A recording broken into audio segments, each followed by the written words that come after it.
YouTube vlog about the disunited states of America.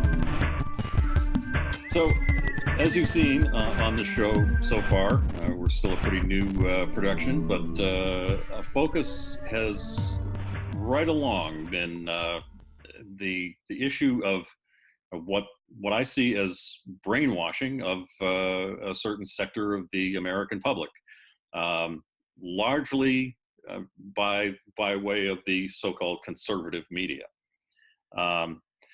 With us today, we have a filmmaker named Jen Senko, who has produced a very, very powerful documentary film called The Brainwashing of My Dad. And so, Jen, welcome to The Great Divide. Thanks for having me. And so let's hear a little bit about your background. I mean, was this your first film that you produced? What got you into it? What made you interested in making this film? So, this is my third film. My first film, I studied art in Pratt, and then I was a painter, and I felt like I wasn't reaching enough people, and I sort of had these ideas in my mind that I wanted to convey, and so I picked up a camera one day and started doing another project using a camera. And that was my first film, socio-political film called Roadmap Warrior Women, about really independent women out west. And then I produced a number of short narrative films for people when I was unemployed. They took advantage of that. And then I co-directed and produced another socio-political film called The Vanishing City, which is about the luxurification or gentrification that a lot of cities are going through all over the world, but specifically focused on New York and how that happened.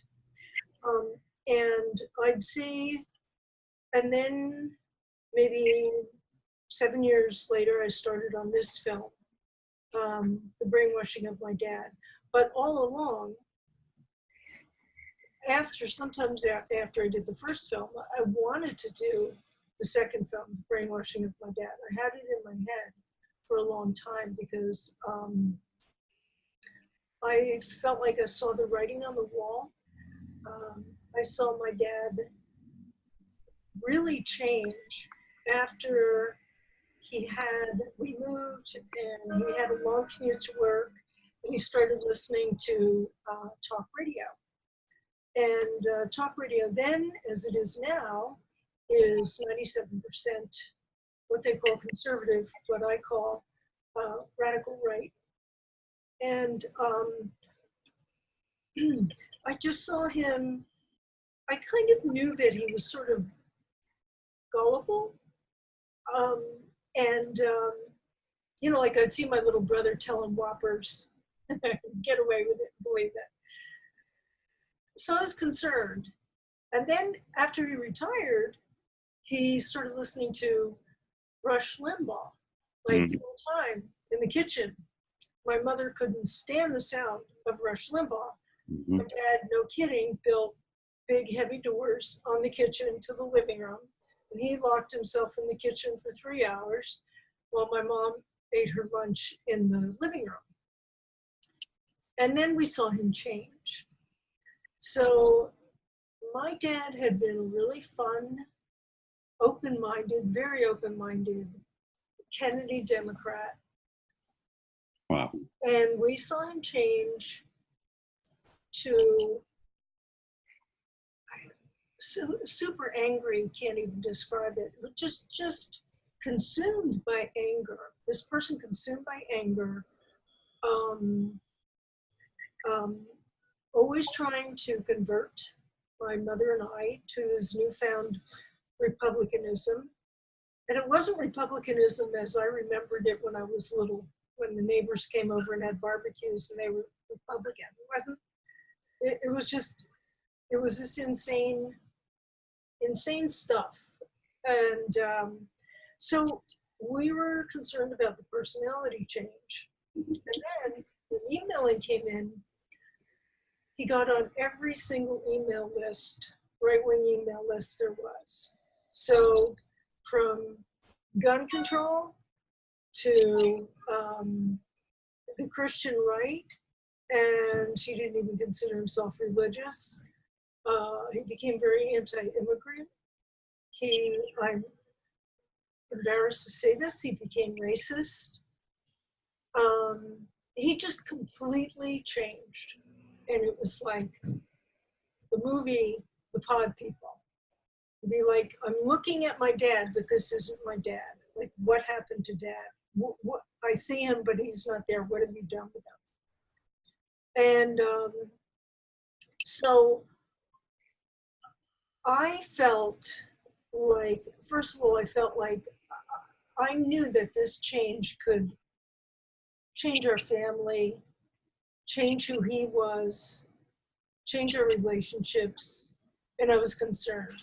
And I think the idea of, doing a documentary entered my mind sometime back then, especially when I started talking to a friend who had moved to the South, and she started saying the same things, same exact things my dad was saying around the same time, almost like they were listening or reading the same stuff.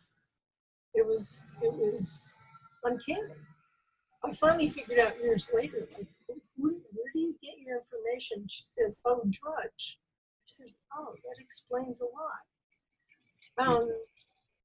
And then a cousin of mine changed, and she had been really sweet and really a Democrat. Not that you're necessarily sweet if you're a Democrat, but these two things happened to go together with both my friend and my cousin. And they both became hugely argumentative, hugely angry. My cousin, not as much as my friend. My friend, I finally had to tell her, look, we can't, you can't talk to me about this stuff. It has to be neutral, or I can't talk to you. You got that? Because it was ridiculous, the anger. So, yeah, I had been wanting to do this film for a long time. I started reading, I saw The Hunting of the President, which was about Bill Clinton. Yeah. I was just enormously impressed by David Brock. I know people feel different ways about him now because he was a little unfair to Bernie, or whatever. I'm not judging him by now. He, at the time, he admitted that he was one of these elves and a conservative, quote, conservative operative, was being paid to take down President Clinton no matter how, like to dig up any kind of dirt any way he could. And he admitted that basically, before Hillary Clinton said it, that there was a vast right-wing conspiracy. And, a lot of people scoffed at that at the time. But from me being on the inside and seeing it, I felt like I could also see how it was changing our country. So my alarm bells were going off. My hair was on fire, and I had this fantasy, but I knew it would be such a big movie that I didn't really have the confidence to do it at the time. But after my second documentary and a number of narratives and, each of the films that I did won awards, I was like, and also I kept getting fired from my freelance jobs. So I said, because my heart wasn't in it anymore, I was like reaching a point where I want to do this film. So I finally got to the point where I'm like, I have no excuses anymore. I'm going to do this film. And I talked to, I remember there was a screening of The Vanishing City. And I talked to this filmmaker. She was older than I and more experienced. And I said, I'm trying to think how I can support myself and raise money for this film that I have to do. Brainwashing of My Dad. I never doubted its title. Its title was in my head, over a decade ago. And she just looked at me and said, raise money for it. I went, oh. I mean, I had heard that before, but it didn't hit me, I'd always paid for films myself or scraped up money here and there. And then this time I knew that that was the right thing to do. So I said, I don't know if I'm going on too much, but then I said about, getting a Kickstarter campaign together and stuff like that. Yeah. So obviously on a show like this that will go out on YouTube, we don't want to give away too much, but on the other hand, I know, if I was a viewer, I would love to hear some more about, exactly where this story went. And can you give us a little bit more of a synopsis into, what transpires in the film? So the film is a view of right-wing media over the last 30, 40 years and how it was used as a vehicle to push the whole country to the right, seen through the lens of my father, seen through the lens of a personal story. So I married those two things together, the history and the story of my father. You've done something stylistically that has been, a popular method of documentary production by sort of personalizing in order to, and telling a personal story. It's sort of a combination of a personal story with yourself, a bit of a profile with your dad, but at the same time springboarding onto a much bigger issue, which, I think probably if we want to give anybody credit for kicking that whole thing off, it might be Ross McElway with Sherman's March in 1985. And then then Michael Moore, took that and popularized it. And so it's a wonderful, engaging method of storytelling. And having seen your film, you did an excellent job of it.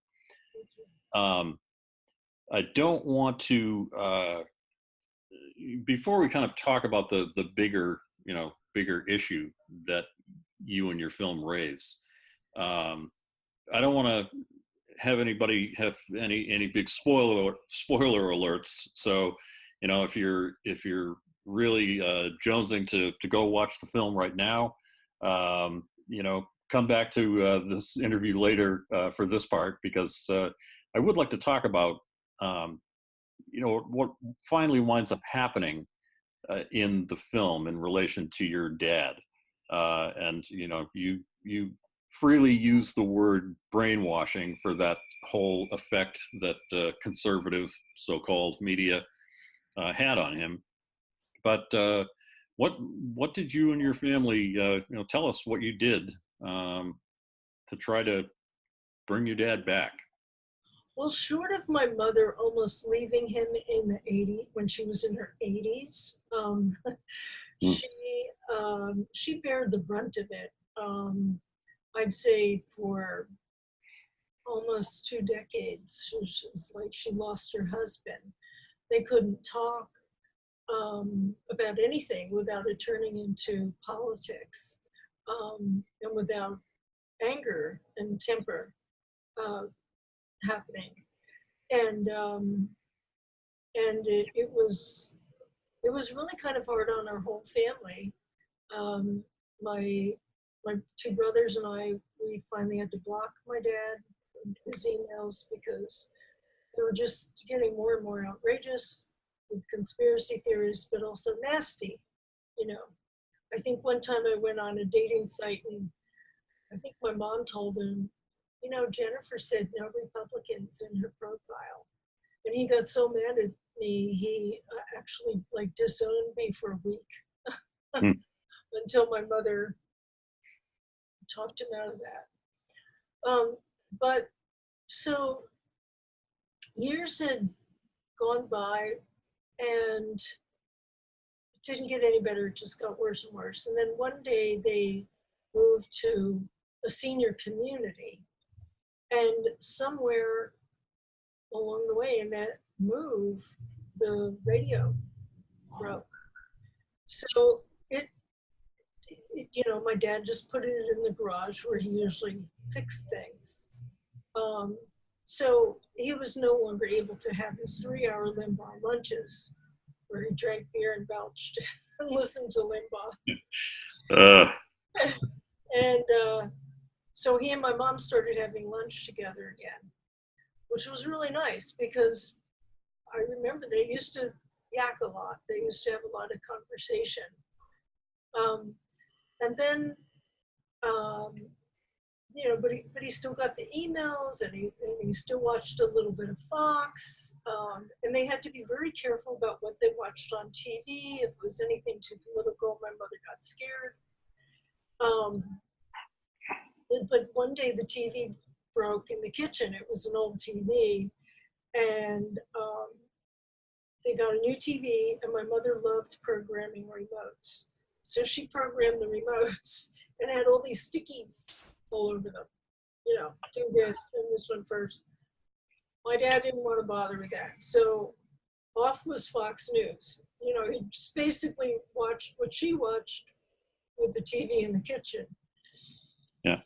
And then, all this happened kind of slowly. And every once in a while, too, I would attempt to argue with my dad by not arguing.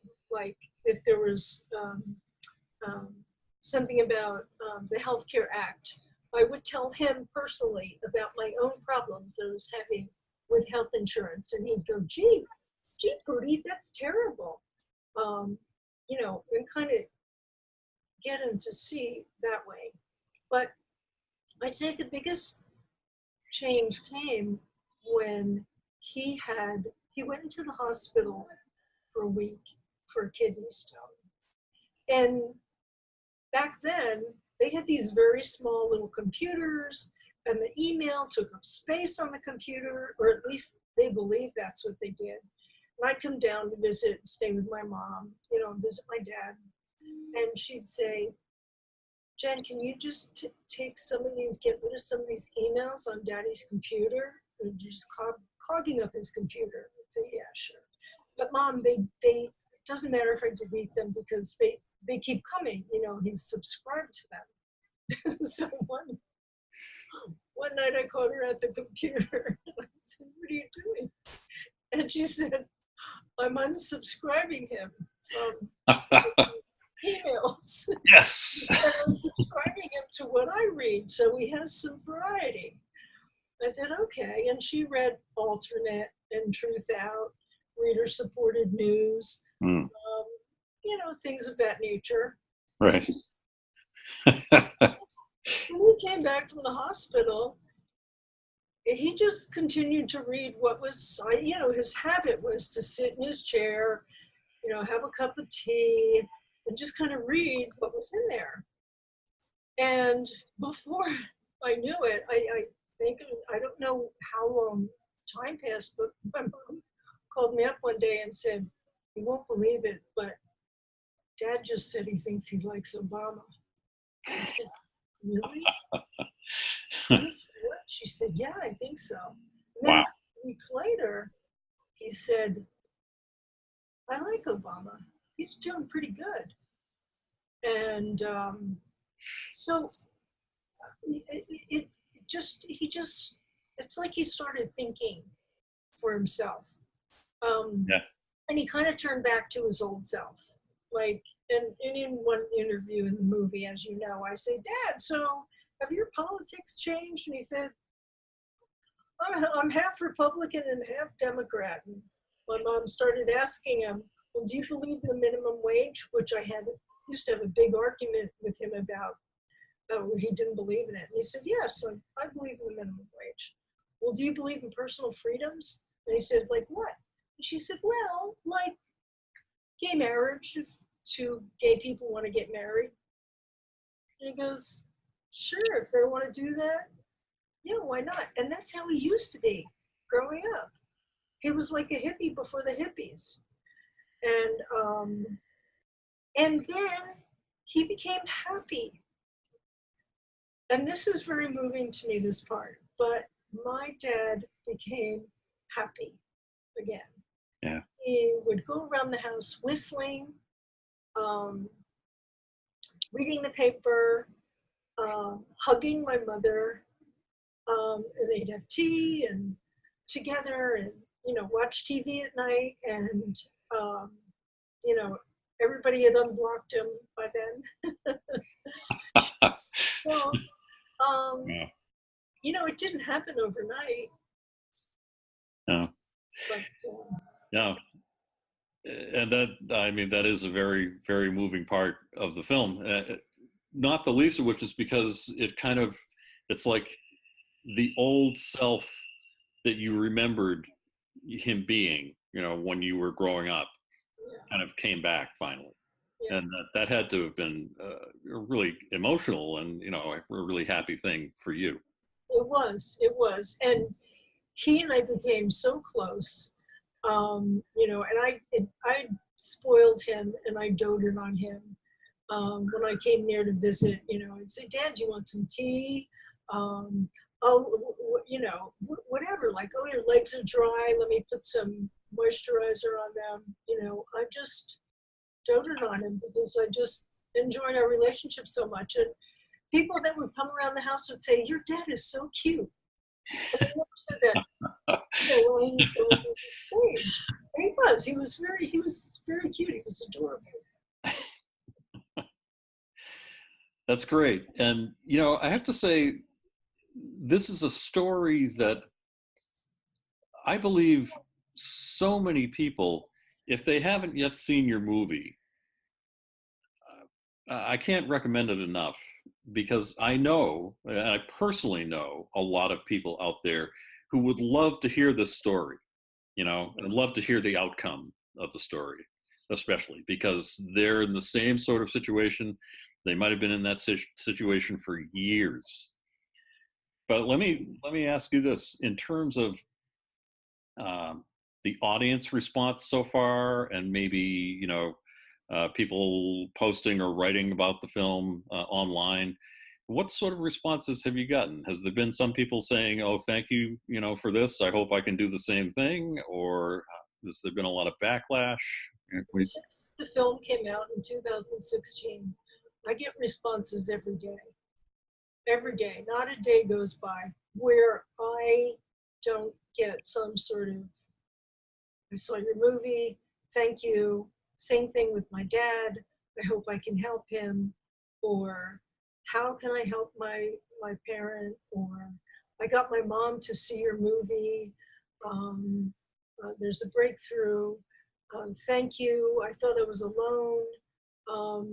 And for a while in the beginning, when the movie first came out, I was getting, it was almost like Dear Ann Landers, type emails every day. Mm.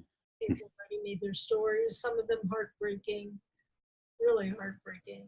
A lot of them, the parents are older and they know they're in the last years of their life and they feel so helpless because they're seeing their parent miserable and angry and all worked up. And many of them are being shut out from the parent's life. One person who was living with her mother and helping her mother, she was her caretaker. Her mother said, I'm cutting you out of my will because you won't listen to Sean Hannity. And it was just heartbreaking for her. And here she was taking care of her mother. So that was the thing that drove me more in the beginning of the film, was all of the people that reached out and said, and I realized this was, at first I called it a phenomenon, now I call it an epidemic. It's like an epidemic of cultism. It's very, very much like a cult. Yeah. And when you talk to people like that, you have to, you can't just say, oh, they're stupid or they're evil or they were always racist. I know that's not necessarily true. Yes, there are stupid people, there are racist people, but they're all different. My father was not racist. You know, I never heard them say anything derogatory about Black people. And you know the story in my film. My dad befriends this Black homeless guy. It's upsetting to me when I hear, I mean, them bash these Trump voters. I think a lot of times it is very, very difficult. And you do have to kind of like think, okay, how would I treat this person if they were in a cult? If they belonged to the Moonies, or they were like, you know, a Jim Jones if they were alive today. And you kind of have to tread ever so carefully like that.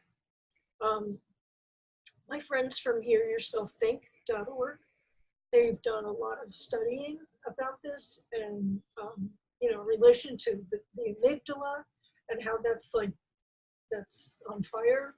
You know, the amygdala actually, science has actually shown that it's bigger in so-called conservatives. Really, there's very few conservatives. They're right-wing fanatics. Yeah. The amygdala is bigger. So that's the fight or flight syndrome. You have to kind of, you're not going to deprogram someone overnight. But you do, if you do want to talk to them, you have to kind of first work on deactivating that amygdala, you know, by getting on some common ground, certainly not approaching them with anger and insults. You know, I've seen some amazing things on Facebook with other people taking my example and talking to other like trolls, you know, or right-wingers that come on my site and actually having a conversation with them and then saying, oh, I didn't see it that way. Thank you. I mean, that doesn't happen all the time. Yeah. But 1 out of 10 or 1 out of 8 or 9, that's something. Yeah. You know, it sounds like an intervention. Is that what we really kind of need? Is a sort of mass individualized intervention across the country? The right-wing media was merely the vessel. It was actually a vast right-wing conspiracy. To quote Hillary in 1998, one of the most prescient things she's ever said. And I was a Bernie supporter, but I voted for Hillary too. I think that when you realize that, I read Nancy MacLean's book called Democracy in Chains, and she kind of goes back even further than I do with how this whole started. There was a movement behind this. There was an actual push by far-right libertarians to make what were norms to us back then seem like not good things now. What I mean by that is public schools. Okay, they don't want anything public. So they would, you know, hit back on education. This was a plan. And so anyway, there was the Lewis Powell memo that in the 60s, there was all this social movement. You know, Goldwater had lost in 1964 by a really wide margin.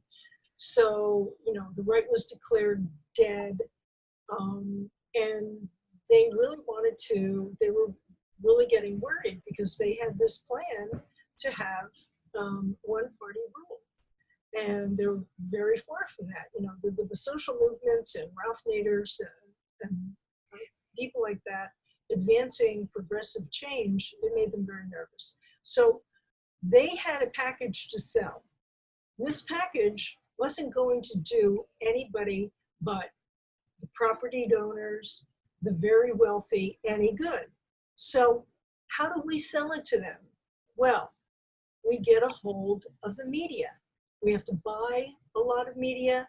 We have to go for deregulation of the media, you know, and then along comes the 80s, and you have Reagan, and he eliminates the fairness doctrine.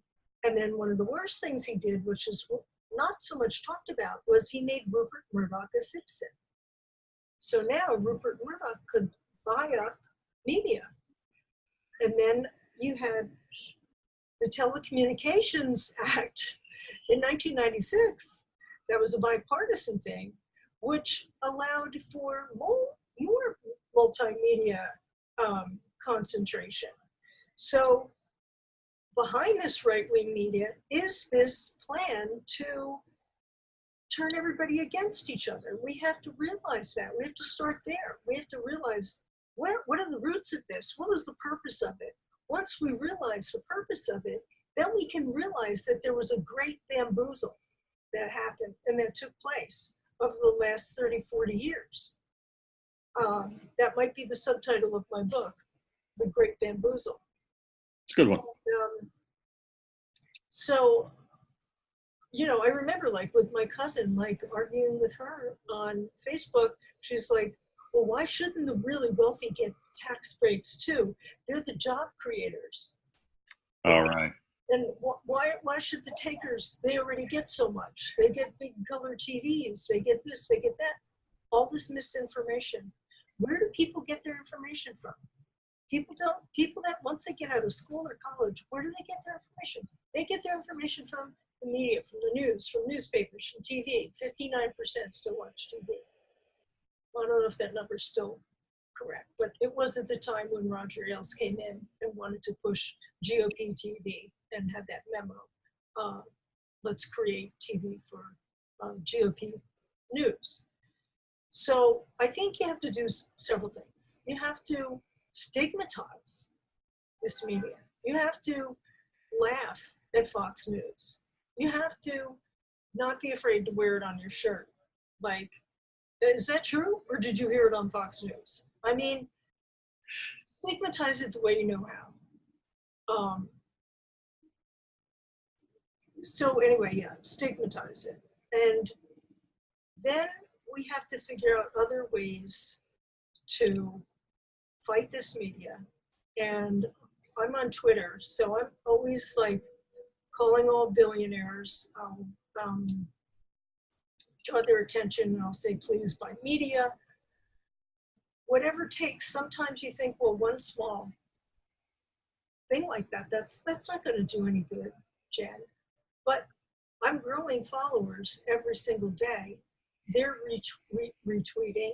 I retweet some of the ideas that they have, and I feel there's definitely a much greater awareness now that Fox News is, they call it state-run TV, but really it's just right-wing propaganda.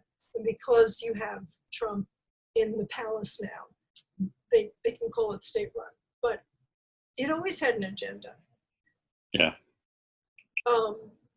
So, and I think now for the midterms, if I may, we have to concentrate on getting people that don't vote out to vote, like Michael Moore said the other night on MSNBC. I thought that was a good point. And it is sometimes really hard to convince those who are brainwashed. But if you can do it, do it. So, like I said, sometimes, you know, if you have a good conversation, you can have a good conversation with somebody. Yeah. It's possible. I like your point just now about sort of trying to actually create somewhat of a stigma in helping to, you know, realize that it's not cool or smart or informed to be regurgitating lines that one hears on Fox News or Rush Limbaugh or Alex Jones, you know, different people like that. When I was producing Out of Balance, which is about ExxonMobil and climate change, one of the things, and this was an early documentary on the climate change issue. So we were producing it in 2006. And, one of the things that I found in my research was an article that a psychiatrist had written, kind of addressing the idea that with cigarette smoking, there were years where, movie stars and then rock stars and cool people had photos of themselves, smoking cigarettes. And so that became identified with being cool. And it took counter images of sorts in order to start to really try to get people to take the idea that these are dangerous products more seriously. So those photos that started coming out maybe in the 70s or so of these toasted lungs, human lungs, the Marlboro Man on oxygen because he wound up with emphysema, literally. Things like that started to really shake people up and say, hey, I guess the problem here really is real. And in this article, they were saying, we needed to start doing that with climate change, which of course did happen, at least an attempt. But I think you're absolutely right. It's the same thing here. And part of doing that, in my mind, is using these terms fearlessly, using terms like brainwash and cult and intervention, and just, not to be confrontational, but to be honest and forthright that this is what we're dealing with. It's not just sort of like, oh, well, that's their opinion and, la-di-da. Yeah, right. So, Yeah. And they will start copying our language and turning it back on us. But sure. You said something which kind of got my creative juices flowing, where you create images to counteract that. So I think there's something there. Yeah. And then maybe someone hearing this will be able to take that idea a little bit further. Well, yeah. I mean, I think actually the images that we see in your film of your dad, when he is in that frame of mind that you certainly could fairly call brainwashed, Yeah. And there's some very, striking sort of images and quotes from him from that time. So much so that, it made me think that's exactly something that someone who I know, or even someone in my family, would say in that particular situation. Well, yeah, Which of course also goes to the idea that, there's a lot of people who have bought into this, and they've kind of been programmed to respond in a certain way to different discussions. yeah. You're right. That's a really good point. There's actually images in my film which do that. Yeah. I was just thinking about the one where my dad's arguing with a cop. It's the animation, about wearing a seatbelt. Like, he got a $50 fine, and he still refused to wear a seatbelt because Rush Limbaugh told him that it was just Ralph Nader making up this stuff. Right. The cigarette smoke smelled good. I mean, this stuff just astounded me when I saw it. Yeah. The other thing is, I think that whatever groups we belong to, whether it be like Indivisible, Move On, or Democracy for America, whatever, I think that if we have their attention, it's good to bring media into the conversation and say that, look, this is the vehicle. This is how we got divided. I think it's Bob McChesney that has a great quote. It's actually on the back of my t-shirt. Whatever your issue of concern is, your second ought to be of the media, because without any movement in that direction, you're not going to get any movement on your first issue. So true. So, Yeah. I think we need to push our organizations that do pushing to encourage legislation, to try and regulate, try and get back some regulation, try and bring back some sort of the fairness doctrine. We got to get people talking about it. And that's what I do on Facebook and Twitter. Just try and do my little part every day. It's like throwing a stone into the river. It's only a stone, but it has ripples. Yeah. Think of it.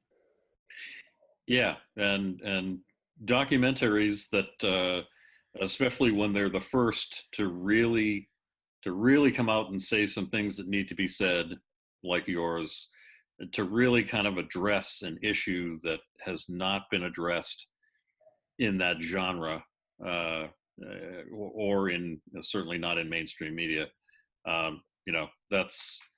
Those create some really big ripples. They're certainly capable of it. I mean, I think that's why we make documentaries, because we're so frustrated by mainstream media not saying the things, not being brave enough to say the things that appear to be so obvious to us. Like, yeah, this is right-wing media, it's not conservative media. And yeah, they have divided our country, and all of this stuff. And that's what drives us to make documentaries. It's because you feel so strongly, somebody's got to say it. Oh, it'll be me. I'll say it. Yeah. If it needs to be said. Yeah, and here on the Great Divide, I've already started pointing out. Not only I don't just bash on so-called conservative media. I also make it a point when I'm talking about that to point out that I think across the board, commercial media in general has had real issues. But in terms of the non-conservative commercial media, for the most part, I don't see them as what the commercial media says about them. They say, that they're all just making up all this fake news and that sort of stuff to brainwash the left or liberals. What they're doing and what the problem has been for decades now is what you just said about they leave parts of stories out, or they don't even cover stories. And it's largely because they're scared to death of pissing off their sponsors and, their advertising revenue. Yeah. So they've never done or most of them have never done, particularly critical stories or produce their own documentaries at those networks about ExxonMobil or any other fossil fuel company for the most part. And they don't, as you just said, they don't get into, really calling the far right media what it is. It's far right media. Yeah. It was so interesting to see Rex Tillerson in your film. Because I actually got to like him.